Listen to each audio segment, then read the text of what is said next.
Maryam masih terngiang dengan wahyu Allah melalui perantara malaikat Jibril kepada dirinya. Sesungguhnya Allah menggembirakan kamu dengan kelahiran seorang putra yang diciptakan dengan kalimat yang datang darinya. Namanya Al-Masih Isa putra Maryam, seorang yang terkemuka di dunia dan di akhirat, dan termasuk orang-orang yang didekatkan kepada Allah, dan dia berbicara dengan manusia dalam buayan dan ketika sudah dewasa, dan dia termasuk di antara orang-orang yang solih. Quran Surah Ali Imran ayat 45-46.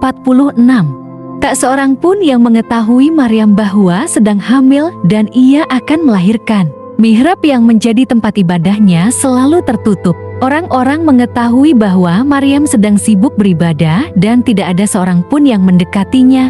Lalu berlalulah hari demi hari. Kandungan Maryam berbeda dengan kandungan umumnya wanita. Ia tidak merasakan sakit dan tidak merasa berat. Ia tidak merasakan sesuatu telah bertambah padanya dan perutnya tidak membuncit seperti umumnya wanita. Maryam mengasingkan diri, kakinya membimbingnya untuk menuju tempat yang dipenuhi dengan pohon kurma. Tempat itu tidak biasa dikunjungi oleh seseorang pun karena saking jauhnya. Tempat yang tidak diketahui oleh seseorang pun kecuali Maryam. Maryam duduk beristirahat di bawah pohon kurma yang besar dan tinggi. Maryam mulai merasakan sakit pada dirinya, dan rasa sakit tersebut semakin terasa. Akhirnya, Maryam melahirkan. Maka rasa sakit akan melahirkan anak memaksa ia bersandar pada pangkal pohon kurma. Ia berkata, "Aduhai, alangkah baiknya aku mati sebelum ini, dan aku menjadi sesuatu yang tidak berarti, lagi dilupakan." Quran Surah Maryam ayat 23. Belum lama Maryam membayangkan dan meminta agar ia dimatikan dan dilupakan. Tiba-tiba anak yang baru lahir itu memanggilnya. "Janganlah kamu bersedih hati, sesungguhnya Tuhanmu telah menjadikan anak sungai di bawahmu, dan goyanglah pangkal pohon kurma itu ke arahmu. Niscaya pohon itu akan mengugurkan buah kurma yang masak kepadamu makan, minum dan bersenang hatilah kamu."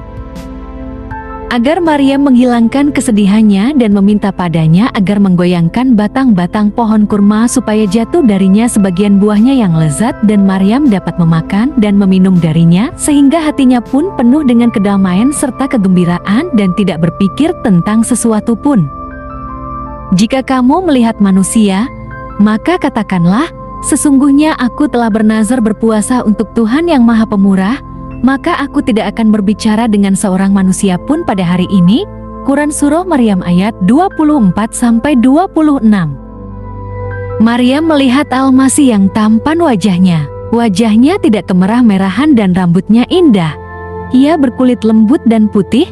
Anak itu diselimuti dengan kesucian dan kasih sayang. Jika Maryam melihat atau menemui manusia, maka hendaklah ia berkata kepada mereka bahwa ia bernazar kepada Allah untuk berpuasa dan tidak berbicara kepada seseorang pun. Maryam melihat Al-Masih dengan penuh kecintaan. Anak itu baru dilahirkan beberapa saat tetapi ia langsung memikul tanggung jawab ibunya di atas pundaknya. Selanjutnya, ia akan memikul penderitaan orang-orang fakir. Maryam melihat bahwa wajah anak itu menyiratkan tanda yang sangat aneh, yaitu tanda yang mengisyaratkan bahwa ia datang ke dunia bukan untuk mengambil darinya sesuatu, tetapi untuk memberinya segala sesuatu. Maryam mengulurkan tangannya ke pohon kurma yang besar. Belum lama ia menyentuh batangnya hingga jatuhlah darinya buah kurma yang masih muda dan lezat. Maryam makan dan minum, dan kemudian ia memangku anaknya dengan penuh kasih sayang. Saat itu, Maryam merasakan kegoncangan yang hebat. Silih berganti ketenangan dan kegelisahan menghampirinya. Segala pikirannya tertuju pada satu hal, yaitu Isa. Ia bertanya-tanya dalam dirinya, bagaimana orang-orang Yahudi akan menyambutnya? Apa yang akan mereka katakan tentangnya? Apa yang akan mereka katakan terhadap Maryam? Apakah para pendeta dan para pembesar Yahudi percaya bahwa Maryam melahirkan seorang anak tanpa disentuh oleh seseorang pun? Bukankah mereka terbiasa hidup dengan suasana pencurian dan penipuan? Apakah seseorang di antara mereka akan percaya? Akhirnya, masa pengasingan Maryam telah berakhir dan Maryam harus kembali ke kaumnya. Maryam kembali dan waktu menunjukkan asar. Pasar besar yang terletak di jalan yang dilalui Maryam menuju masjid dipenuhi dengan manusia.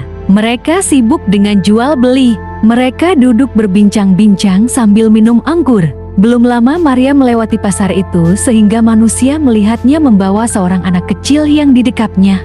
Salah seorang bertanya, "Bukankah ini Maryam yang masih gadis? Lalu, anak siapa yang dibawanya itu?" Seorang yang mabuk berkata, "Itu adalah anaknya. Mari kita dengar cerita apa yang akan disampaikannya." Akhirnya, orang-orang Yahudi mulai mengepung dengan berbagai macam pertanyaan. "Anak siapa ini, wahai Maryam? Mengapa engkau tidak mengembalikannya? Apakah itu memang anakmu? Bagaimana engkau datang dengan membawa seorang anak sedangkan engkau adalah gadis yang masih perawan? Hai saudara perempuan Harun, ayahmu sekali-kali bukanlah seorang yang jahat dan ibumu sekali-kali bukanlah seorang pezina." Quran Surah Maryam ayat 28. Maryam dituduh melakukan yang tidak-tidak. Mereka menyerang Maryam tanpa terlebih dahulu mendengarkan sanggahannya atau mengadakan membuktikan bahwa perkataan mereka memang benar. Maryam diserca sana-sini dan ia diingatkan bahwa bukankah ia seseorang yang tumbuh dari rumah yang baik-baik. Menghadapi semua tuduhan itu, Maryam tampak tenang dan tetap menunjukkan kebaikannya. Wajahnya dipenuhi dengan cahaya keyakinan. Ketika pertanyaan semakin menjadi jati dan keadaan semakin sulit, maka Maryam menyerahkan segalanya kepada Allah Tuhan yang Maha Tahu. Lalu ia menunjuk ke arah anaknya dengan tangannya. Maryam menunjuk Isa. Orang-orang yang ada di situ tampak kebingungan. Mereka memahami bahwa Maryam berpuasa dari berbicara dan meminta kepada mereka agar bertanya kepada anak itu. Para pembesar Yahudi berkata, "Bagaimana kami akan berbicara dengan anak kecil yang masih dalam ayunan?" Quran Surah Maryam ayat 29. Berkata Isa, "Sesungguhnya aku ini hamba Allah. Dia memberiku Alkitab Injil dan dia menjadikan aku seorang nabi. Dan dia menjadikan aku seorang yang diberkati di mana saja aku berada. Dan dia memerintahkan kepadaku mendirikan sholat dan menunaikan zakat selama aku hidup. Dan berbakti kepada ibuku, dan dia tidak menjadikanku seorang yang sombong lagi celaka.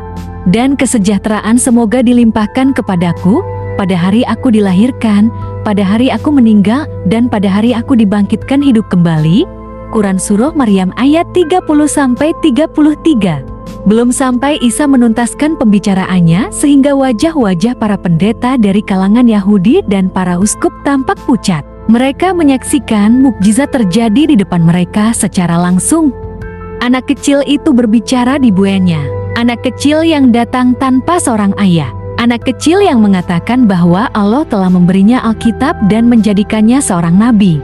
Ini berarti bahwa kekuasaan mereka sebentar lagi akan hancur. Setiap orang dari mereka akan menjadi tidak berarti ketika anak kecil itu dewasa. Tak seorang pun di antara mereka yang dapat menjual pengampunan kepada manusia atau menghakimi mereka melalui pernyataan bahwa ia adalah wakil dari langit yang turun di bumi. Para pendeta Yahudi merasa akan terjadi sesuatu yang akan datang kepada mereka dengan kelahiran anak kecil ini. Kedatangan Al-Masih berarti mengembalikan manusia kepada penyembahan semata-mata kepada Allah. Ini berarti akan menghapus agama Yahudi yang sekarang mereka yakini. Perbedaan antara ajaran-ajaran Musa dan tindakan-tindakan orang-orang Yahudi seperti bintang-bintang di langit dan lumpur-lumpur di jalan.